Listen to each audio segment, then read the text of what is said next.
नमस्कार दोस्तों, देश और दुनिया की तमाम बड़ी खबरों को लेकर मैं फिर हाजिर हूँ।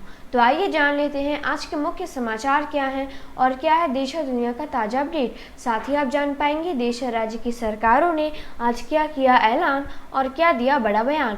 साथ ही दोस्तों, टीम की मेहनत के लिए प्लीज़ एक लाइक। सबसे पहले एक नज़र सुर्खियों पर। एक देश एक कानून पर सरकार तैयार। दिल्ली सरकार का विरोध पहुंचा सुप्रीम कोर्ट। ट्विटर के ऊपर 50 लाख का जुर्माना। सभी ग्राहक को अब मिलेगी सुरक्षा। मेट्रो टिकट मिलेगी अब फोन से। देश का पहला राज्य बना उत्तराखंड, जानिए क्यों। अमित शाह का गहलोत सरकार पर तीखा हमला। विदेश मंत्री ने कहा चीन ने किए रिश्ते खराब। टमाटर की कीमत होगी जल्द कम। स्कूली छात्र अब बनाएंगे जूता। आइए अब जानते हैं खबर विस्तार से। एक देश एक कानून के ऊपर अब देश भर में चर्चा तेज हो चुकी है। केंद्र की सरकार ने समान नागरिक संहिता के ऊपर सार्वजनिक रूप से विचार की मांग भी की है। हाल ही में प्रधानमंत्री नरेंद्र मोदी की ओर से यह कहे जाने के बाद कि एक घर में दो कानून नहीं चल सकता, इस संभावना को हवा मिल गई है कि केंद्र सरकार 2024 के आम चुनाव से पहले इस दिशा में कदम बढ़ा सकती है। केंद्र सरकार के द्वारा दिल्ली में ट्रांसफर और पोस्टिंग को लेकर एक अध्यादेश जारी किया गया था। अब इस अध्यादेश पर तत्काल रोक की मांग करते हुए दिल्ली सरकार ने सुप्रीम कोर्ट का दरवाजा खटखटाया है। दिल्ली सरकार का कहना है कि यह अध्यादेश ला करके केंद्र सरकार ने संविधान के नियम के विपरीत काम किया है और सरकार के अधिकारों को हड़पने की कोशिश भी की है। कर्नाटक हाईकोर्ट ने ट्विटर के ऊपर 50 लाख का जुर्माना लगाया है।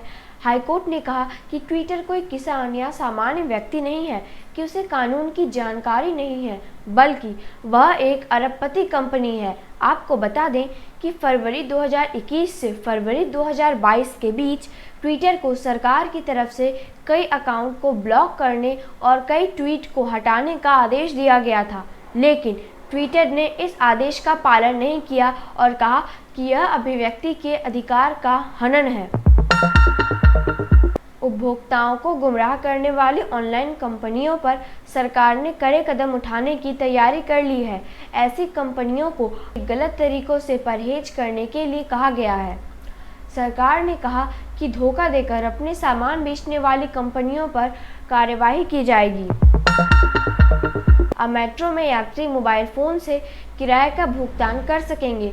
दिल्ली मेट्रो रेल निगम ने एक ऐप जारी किया है और यात्री अब इस ऐप के जरिए अपने स्मार्टफोन से QR कोड आधारित टिकट खरीद सकते हैं और मोबाइल फ़ोन से ही इस टिकट को मेट्रो स्टेशनों पर लगे ऑटोमेटिक फेयर कलेक्शन गेट पर स्कैन कर मेट्रो में सफ़र कर सकते हैं। इससे मेट्रो में किराया भुगतान की सुविधा आसान हो जाएगी। उत्तराखंड समान नागरिक संहिता लागू करने वाला पहला राज्य बनेगा। उत्तराखंड की भाजपा सरकार ने इसे जल्दी से राज्य में लागू करने की तैयारी पूरी कर ली है। समान नागरिक संहिता का प्रारूप बनने के लिए गठित की गई समिति ने प्रारूप को अंतिम रूप दे दिया है और सरकार को इसे सौंपने की तैयारी में है। उत्तराखंड के मुख्यमंत्री ने कहा कि जल्द ही उत्तराखंड में यह लागू हो जाएगी।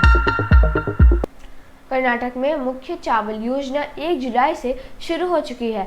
सरकार के द्वारा अन्नभाग्य योजना के तहत 10 किलोग्राम चावल लाभार्थी को दिया जाएगा, जिसमें 5 किलोग्राम चावल केंद्र सरकार के द्वारा और अतिरिक्त 5 किलोग्राम चावल के स्थान पर लाभार्थियों को पैसा दिया जाएगा और यह पैसा सीधे उनके बैंक खातों में भेजा जाएगा। पीएम की अमेरिका यात्रा पर वित्त मंत्री निर्मला सीतारमण ने कहा कि हाल की प्रधानमंत्री की अमेरिका यात्रा भारत के लिए फायदेमंद साबित होगा। इस यात्रा के दौरान हुए समझौतों से लड़ाकू विमान के लिए इंजन बनाने के अलावा भारत के अंतरिक्ष में खोज को भी बढ़ावा मिलेगा। बीते दिन गृह मंत्री अमित शाह ने कहा कि राजस्थान की गहलोत सरकार में कानून व्यवस्था की स्थिति ठीक नहीं है। केंद्र सरकार ने 9 साल में कौन कौन से अच्छे काम किए उसके बारे में बताते हुए अमित शाह ने कहा कि प्रधानमंत्री के 9 साल गौरव और विकास के हैं। मोदी ने देश को सुरक्षित किया, हमने आतंकवाद का खात्मा किया। देश में जो समर्थन मोदी को मिल रहा है उससे निश्चित है कि 2024 में 300 से ज़्यादा सीटों के साथ मोदी जी एक बार फिर पीएम बनने जा रहे हैं। कांग्रेस नेता राहुल गांधी ने बीते दिन अपनी मणिपुर यात्रा के दौरान राज्यपाल से भेंट की। इसके बाद राहुल ने समाज के सभी वर्गों से राज्य में शांति स्थापित करने की अपील की और आगे कहा कि हिंसा किसी चीज़ का समाधान नहीं है, शांति आगे बढ़ने का रास्ता है और अब हर किसी को शांति की बात करनी चाहिए। मैं यहाँ हूँ और इस राज्य में शांति लाने के लिए हर संभव मदद करूँगा। देश के विदेश मंत्री एस जयशंकर ने कहा कि हमने चीन के साथ नहीं बल्कि चीन ने खुद हमारे साथ अपने रिश्ते खराब किए हैं। कोलकाता में आयोजित एक कार्यक्रम के दौरान उन्होंने कहा कि भारत हमेशा पड़ोसियों से अच्छे संबंध चाहता है और यह कोशिश हमने हर स्तर पर की है, लेकिन चीन ने भारत की संप्रभुता का सम्मान नहीं किया और बार बार इसका उल्लंघन किया। उन्होंने आगे कहा कि चीन की इस तरह की हर एक नापाक हरकतों का उचित जवाब दिया जाएगा। अपनी नाराजगी जाहिर करते हुए विदेश मंत्री ने कहा कि चीन को यह बात समझनी होगी कि उसकी वजह से रिश्ते खराब हुए हैं और अब उसे ही इसे सुधारना होगा। अगर आप एक शिक्षक हैं तो यह खबर आपके लिए है। शिक्षा मंत्रालय ने राष्ट्रीय शिक्षक पुरस्कार के लिए 10 वर्ष का अनुभव जरूरी कर दिया है। अब 10 साल का अनुभव रखने वाले शिक्षक या प्रधानाध्यापक इसके लिए पात्र होंगे। पहले जहां यह पुरस्कार 47 शिक्षकों को दिया जाता था, अब 50 शिक्षकों को यह सम्मान दिया जाएगा। इनमें से 2 दिव्यांग शिक्षक भी शामिल होंगे। उत्तर प्रदेश सरकार ने बीते दिन अतीक अहमद के कब्जे से मुक्त कराए गए जमीन पर बनाए गए फ्लैट को गरीबों को उपलब्ध करा दिया। उत्तर प्रदेश के मुख्यमंत्री योगी आदित्यनाथ के द्वारा जमीन पर बने 76 फ्लैट की चाबी जरूरतमंदों को दी गई। उड़ीसा के बालासोर में हुए रेल दुर्घटना में लगभग 1 महीने बीत गए, लेकिन अभी तक कई लोग अपनों के शव की प्रतीक्षा कर रहे हैं।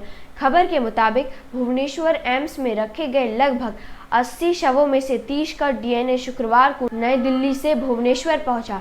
इसके साथ ही शवों को सीबीआई की निगरानी में उनके स्वजन को सौंपने की प्रक्रिया शुरू कर दी गई है।